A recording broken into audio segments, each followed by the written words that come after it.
사랑하는 성도님들, 이 세상에 지금까지 많은 종교들이 있었죠?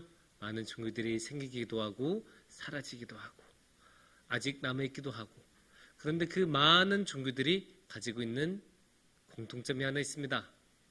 그 모든 종교들, 동서고금의 그 많은 종교들에서 항상 볼 수 있는 모습이 하나 있습니다. 그거는 미래를 보여주는 무언가가 있다는 거죠. 방법은 다양해요. 꿈을 통해서, 보통 예지몽이라고 하죠. 앞으로 일어날 일을 꿈으로 보여주는 그런 것도 있고, 신탁이라고 하죠. 그래서 이제 막 뭔가 이제 춤이나 이런 것을 격렬하게 들으면 이제 갑자기 신탁이 딱 와서 이제 앞으로 이런 일이 있을 거다라고 말해주는 그런 것도 있고, 아니면 이제 제사 같은 거 드려서 제물의 그 희생물로 드린 동물의 간을 이렇게 봐서 그 간의 모양을 보기도 하고, 아니면 우리 동양문화권에서 많이 한 게 뭐예요? 촉촉촉촉촉 해서 딱 점괘를 보는 것도 있고, 그런 다양한 방법이 있습니다.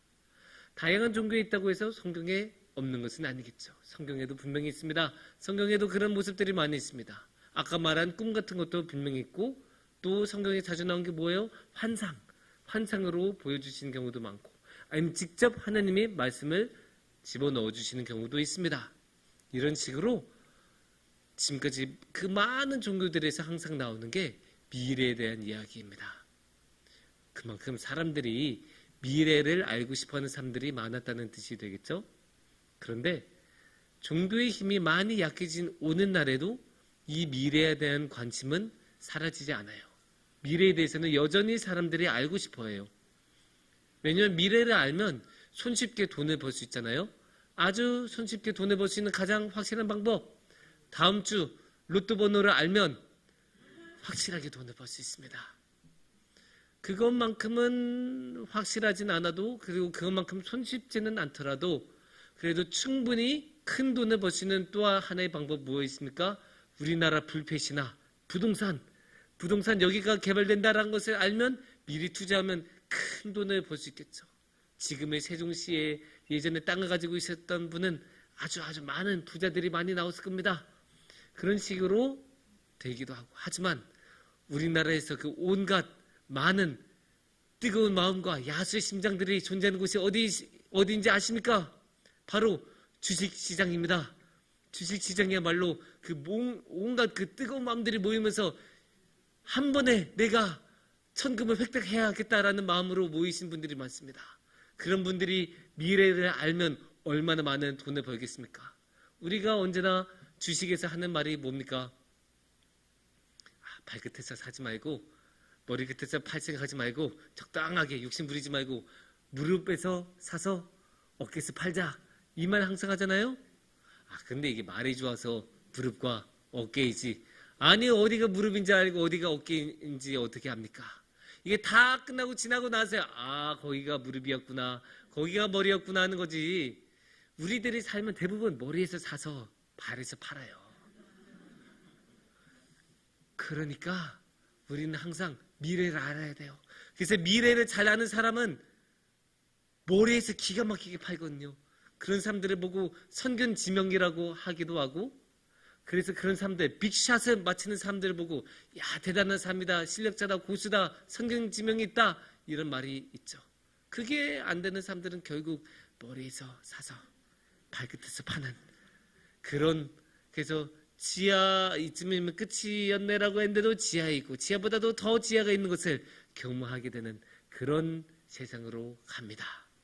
그래서 이런 것을 보면 어떻게 알 수 있습니까? 사람들은 미래를 알고 싶어한다. 미래를 아는 것은 아주 유용하다. 미래를 알면 우리 인생이 아주 편하다라는 것을 알 수 있습니다. 그래서 모든 사람들은 미래를 알고 싶어합니다. 그런데 이 모든 사람이 미래를 알고 싶다라고 말하면 이 모든 사람에는 신앙인도 포함이 되겠죠. 그러면 신앙인도 미래를 알고 싶어한다라는 뜻이 될 것입니다. 그러면 이렇게 신앙인들도 미래를 알고 싶어하면, 그러면 신앙인들이 읽는 이 성경에도 당연히 이 미래에 관한 이야기가 있을 텐데, 그러면 성경에서는 뭐라고 할까요? 성경은 과연 이 미래에 대해서 뭐라고 할까요? 그리고 이 미래를 알고 싶어하는 것에 대해서 뭐라고 할까요? 그것에 대해서 오늘의 말씀 통해 이 시간 한번 함께 나눠보도록 하겠습니다. 아까 말씀드린 대로 성경에도 미래에 관한 이야기는 많이 나와요. 그게 예언자들을 통해서 예언으로 나오든 간에 환상으로 보여주시던 간에 자고 있는데 꿈으로 주시던 간에 하나님께서는 그렇게 미래를 보여주신 경우가 굉장히 많이 있습니다. 그리고 사람들은 왜 그렇게 미래를 많이 알고 싶어 했을까요? 당연하죠. 아주 쉽죠. 돈을 많이 벌 수도 있고 권력을 많이 얻을 수도 있고 그리고 그런 거 이전에 가장 기본적인 목숨을 보존할 수 있는 경우가 굉장히 많았기 때문에 미래를 아는 것은 너무나 중요했습니다. 그러면 성경에서는 미래에 대해서 뭐라고 이야기할까요? 우리들의 미래에 대해서는 뭐라고 이야기할까요? 다양한 이야기들이 있을 수 있고 다양한 예측들이 있을 수도 있고 다양한 전망들도 있을 수 있지만 성경에서 한 가지만큼은 확실한 미래를 주셨습니다. 다른 것은 다 몰라도 이것 하나만은 확실해요. 그리고 그것은 제가 자신 있게 말씀드릴 수 있습니다. 보통 공부한 사람들은 자신 있게 말을 안 해요. 애매하게 말해요. 그렇게 될 것 같기는 한데요. 아마도 그렇게 될 것입니다. 그럴 가능성이 아주 높습니다. 웬만하면 그렇게 되지 않을까요? 99%까지는 말하는데 100%는 잘 이야기 안 해요. 그도 안 되면 어떡해요? 무슨 책임질 수 있게. 그런데 제가 이것만큼은 100%의 확실성으로 말씀드릴 수 있어요. 이것만큼 100%로 이루어져요. 뭔지 아십니까? 예수님이 다시 오십니다. 이거는 100% 이루어집니다. 다른 거는 저 다 모르겠어요. 다른 거는 어떻게 되는지 모르겠습니다. 하지만 예수님이 다시 오신다. 이것만큼은 제가 100%의 확신으로 말씀을 드려요. 물론 그거는 제가 알아낸 거 아니에요. 그거 제가 지어낸 것도 아니죠. 당연히 하나님께서 하신 말씀이고 예수님이 하신 말씀이에요. 오늘의 말씀 요한복음 14장 3절 말씀 다시 한번 볼게요. 가서 너희를 위하여 거처를 예비하면 내가 다시 와서 너희를 내게로 용접하여 나 있는 곳에 너희도 있게 하리라. 너무나 분명하게 말씀하시죠. 내가 다시 와서. 여기서 내가는 예수님이세요. 그러니까 예수님이 다시 오겠다. 예수님이 분명히 선언하셨어요. 그리고 예수님이 원하시는 것은 항상 이루어져요. 예수님은 그런 만한 능력이 있으신 분이니까 예수님은 항상 마음먹기에 달리신 것뿐이지 예수님이 마음 먹으시면 당연히 이루어지거든요. 근데 예수님이 원하신다고 하시잖아요. 예수님이 하시겠다고 하셨잖아요. 예수님이 약속하셨잖아요. 그러면 이루어져요. 그래서 예수님은 다시 오세요. 다시 오셔서 우리 곁에 오시고 우리와 함께 하실 거예요. 그걸 우리에게 약속하셨어요. 그런데 예수님이 왜 이런 약속을 하셨을까요? 예수님은 굳이 이런 약속 안 하셔도 됐을 텐데 왜 하셨을까요? 아주 간단하죠. 우리가 하도 미래를 알고 싶어 하니까 맨날 앞으로 어떻게 돼요? 10년 뒤에 어떻게 돼요? 100년 뒤에 어떻게 돼요? 맨날 물어보는 게 우리들이니까 예수님이 그래 알았다. 이거 하나만큼은 알려줄게 하고 내가 다시 온다. 이렇게 말씀하신 것도 있으실 텐데 그거 말고 또 다른 이유도 있어요. 사람들이 워낙에 불안해하니까. 사람들이 불안해하는 마음이 되게 커요. 그거를 아주 잘 볼 수 있는 말씀이 사도행전 1장 11절입니다.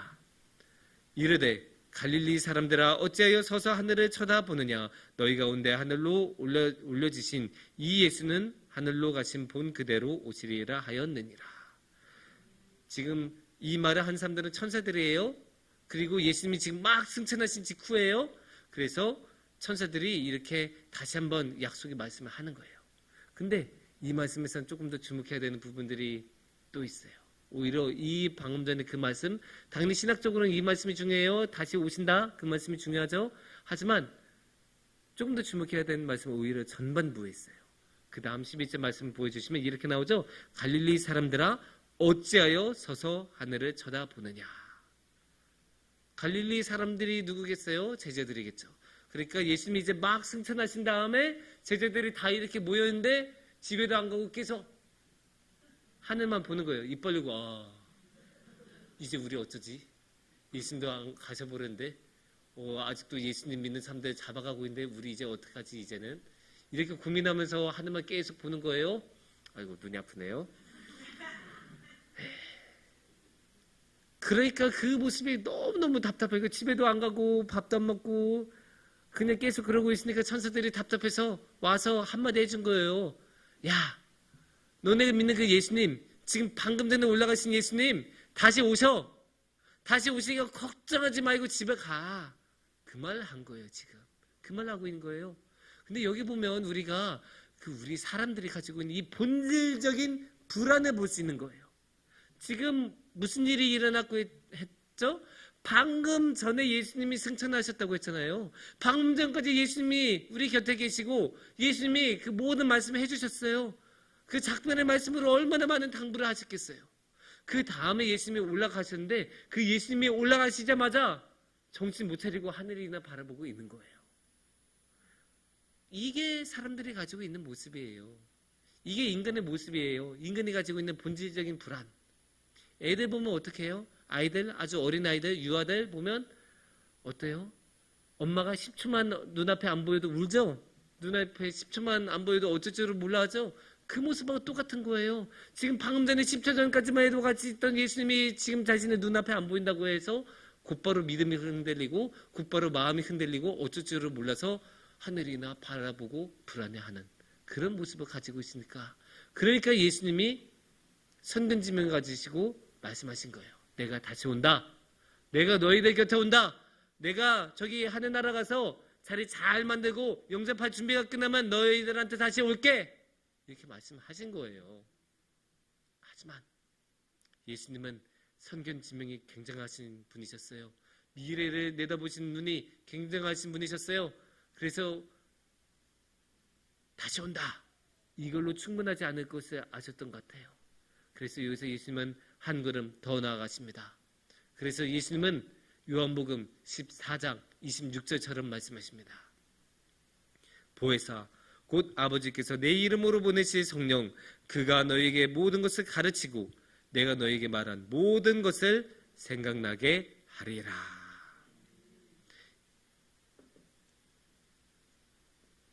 예수님이 뭘 보내주신다고요? 보혜사. 보혜사라고 하니까 너무 어려운데 쉽게 말해서 그냥 성령님이세요. 성령님은 우리에게 보내주신대요. 우리를 도와주시고 지켜주시고 인도해주시고 이끌어주실 성령님을 보내주세요. 왜 보내주세요? 우리가 마음이 워낙에 불안해하니까, 힘들어하니까, 어쩔 줄을 몰라하니까 보혜사 성령님을 보내주셔서 항상 우리를 지켜주시고 이끌어주시고 어디 가나 함께 해주시고 예수님이 하셨던 말씀 다시 떠오르게 해주시고, 그리고 예수님이 무슨 말씀? 다시 오시겠다고 하셨던 그 말씀이 잊혀지지 않도록 계속 기억나게 하도록 다시 생각나게 해주신다고 그렇게 말씀해 주셨어요. 그렇게 보혜사를 보내주셨어요. 그렇게 성령님을 보내주셨어요. 우리가 불안해하니까, 우리가 힘들어하니까. 이런 거 보면 참 예수님이 과연 몇 수 앞까지 내다보신 걸까라는 생각이 들죠. 참으로 예수님의 선견지명은 참으로도 놀랍고도 놀랍도다라고 말씀을 드릴 수밖에 없을 것 같습니다. 그런데 이렇게 예수님이 선견지명을 가지고 모든 것을 해주셨어요. 사실 예수님 쪽에서는 굉장히 참 많은 것을 준비해 주셨죠. 가서 하나님 나라에 우리 자리도 마련해 주시고 다시 오신다고도 약속도 해주시고 보혜사 성령님도 보내주시고 이렇게 모든 준비를 다 사실 해주신 거거든요. 그러면 이제 그렇게 예수님이 많은 준비를 해주셨는데 우리는 그러면 뭘 해야 될까요? 예수님이 그렇게 많이 준비해 주시면 우리도 예수님 만날 생각하면서 뭔가 해야 되잖아요. 그냥 아무것도 안 하고 물론 있어도 예수님은 우리한테 오시고 우리 도와주시고 우리 구원해 주시기는 해요. 그래도 양심상 예수님이 그만큼 하셨으면 우리도 사람의 도리로서 뭔가를 해야 될 것 같은데 라는 생각이 들잖아요. 그럴 때 우리는 마가복음 1장 15절을 보시면 됩니다. 이르시되 때가 찼고 하느님의 나라가 가까이 왔으니 회개하고 복음을 믿으라 하시더라. 이 말씀은 예수님이 하신 말씀이에요. 그리고 예수님이 다시 오실 때는 예수님이 혼자 오십니까? 아니에요. 예수님은 혼자 오시지 않으세요. 예수님은 구름 타고 오시고 예수님은 그렇게 구름 타고 오실 때 하나님의 나라를 가지고 오시는 거예요. 그런데 예수님이 활동하실 때 뭐라고 하셨어요? 하나님의 나라가 가까이 왔으니까 뭐 하라고 하셨어요? 회개하라. 예수님이 회개하라고 하신 거예요. 그러면 하나님의 나라가 왔을 때, 가까이 왔을 때 회개하라라고 하면 예수님이 다시 오실 때를 준비하면 예수님이 다시 하나님의 나라를 가지고 오실 때를 준비하는 우리는 그럼 뭘 해야 되겠습니까? 당연히 회개를 해야겠죠. 그래서 우리는 회개해야 되는 거예요. 왜 회개를 해야 돼요? 마음을 깨끗이 씻어야 되니까. 하나님의 나라에 조금 그래도 어울리는 사람들이 되어야 되지 않겠습니까? 우리가 언제나 장소에 맞는 옷차림이 있다라는 말을 하잖아요. 드레스 코드라고도 하는데 항상 우리가 웬만하면 그 장소에 맞는 옷차림 해야겠죠. 우리가 장례식장에 갔는데 반바지 입고 가면 나중에 욕먹기 되게 좋아요. 물론 이제 상주는 어떤 옷차림이든 오기만 해도 고맙다고는 해요. 그래도 우리가 시간이 있고 여유가 있으면 당연히 이런 어두운 정장을 입고 가는 게 당연히 우리가 사회적으로 합의된 이야기겠죠. 반면에 우리가 수영장에 갔는데 워터파크에 갔는데 이런 정장 입고 가면 되겠어요? 다들 이런 눈빛으로 다 이렇게 보지 않겠습니까? 언제나 장소에 맞는 옷차림이란 게 있어요. 그러면 우리가 하나님 나라라는 장소를 생각하면 우리는 어떤 옷차림이 되어야 되겠어요? 깨끗한 옷차림. 성경에도 나오잖아요. 깨끗한 의복으로 입어야 하나님 나라 간다. 그런 비유도 있었죠. 그런 걸 생각하면 우리는 항상 마음가짐을 깨끗하게 하는 깨끗한 의복을 입어야 되고 깨끗한 마음가짐을 가져야 돼요. 그렇게 깨끗한 마음가짐을 가지려면 우리는 언제나 회개를 해야 합니다. 그래서 우리는 언제나 회개해야 돼요. 예수님이 분명히 말씀하셨어요. 때가 가까이 왔다고. 그러니까 우리는 때가 가까이 왔으니까 얼른 마음 씻고 항상 언제든지 하나님의 나라를 들어갈 수 있는 준비가 돼야 합니다. 근데 이 부분이 중요해요. 이 부분이 중요해요. 언제 올지 몰라요. 갑자기 올 수도 있어요. 제가 지어낸 말 아니에요. 성경에 나온 말이에요. 베드로후서 3장 10절을 보시면 이렇게 나옵니다. 그러나 주의 날이 도둑같이 오리니. 도둑이 언제 내가 오겠다라고 이메일 보내주고 핸드폰으로 연락하고 옵니까? 그럴 리가 없죠. 물론 이제 영화 같은 데 보면 예고 딱 하고 내가 그 다이아몬드 훔칠 거야 라고 하는 거 그거 영화니까 드라마니까 하는 거죠. 우리가 실제로 사는 삶에 도둑이 그런 적은 한 번도 없죠. 도둑은 갑자기 나타나서 다 훔치고 싹 사라지는 게 도둑이잖아요. 주님의 날이 도둑같이 온다는 건 언제 올지 모른다. 그러니까 언제든지 우리는 준비해야 된다라는 거잖아요. 이제 우리 청소년부 친구들이 대부분 또 청년부 친구들도 대학부 친구들도 곧 중간고사일 텐데 중간고사 끝나고 나면 어떻게 돼요? 다 마음이 풀어지죠. 왜냐? 다음 시험까지 시간이 많이 남아있으니까 편하게 하면서 마음 편히 있잖아요.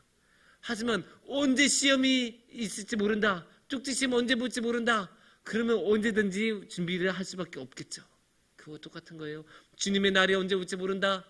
그러면 우리가 언제든지 회개를 한 상태, 회개가 맞춰있는 상태가 되었죠. 그러니까 하나님 나라가 딱 와서도 예! 하고 곧바로 들어갈 수 있을 정도로 깨끗한 상태로 우리는 항상 유지해야죠. 왜냐? 주님의 날이 도적같이 오니까 주님의 날은 언제 올지 모르니까. 그러니까 우리는 언제나 어디서든지 들어갈 수 있도록 기다리고 준비가 되어 있어야 돼요. 그러려고 하나님이 미래를 알려주셨잖아요. 예수님이 오신다고. 물론 언제 오신다고는 안 알려주셨어요. 우리나라에 있는 그 수많은 이단과 사이비들이 이거 가지고 장난치는데 제가 이거는 100%로 말씀드릴 수 있어요. 언제 온다?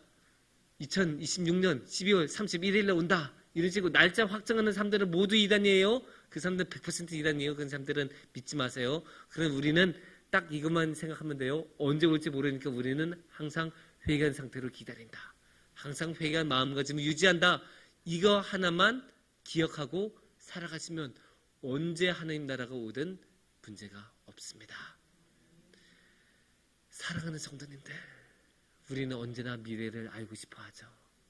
미래를 알면 많은 돈도 벌 수 있고 우리 인생이 많이 편해질 테니까요. 하지만 그 많은 돈보다도 그 편한 인생보다도 더 중요한 것을 하나님은 우리에게 이미 가르쳐 주셨어요. 예수님께서 다시 오신다는 그 미래. 그리고 예수님께서 우리를 영접해 주시고 우리 위에 하나님 나라의 자리를 만들어 주시면서 그 미래는 어떤 미래예요? 영원한 생명으로서의 미래죠. 그 미래를 하나님은 우리 위에 준비해 주셨고 우리에게 약속을 하셨어요.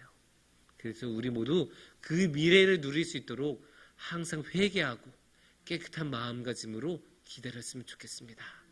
그래서 우리 모두 주님과 함께 그 영원한 생명, 영원한 복을 누리시는 그 큰 복을 누리시기를 축원합니다. 함께 기도하겠습니다.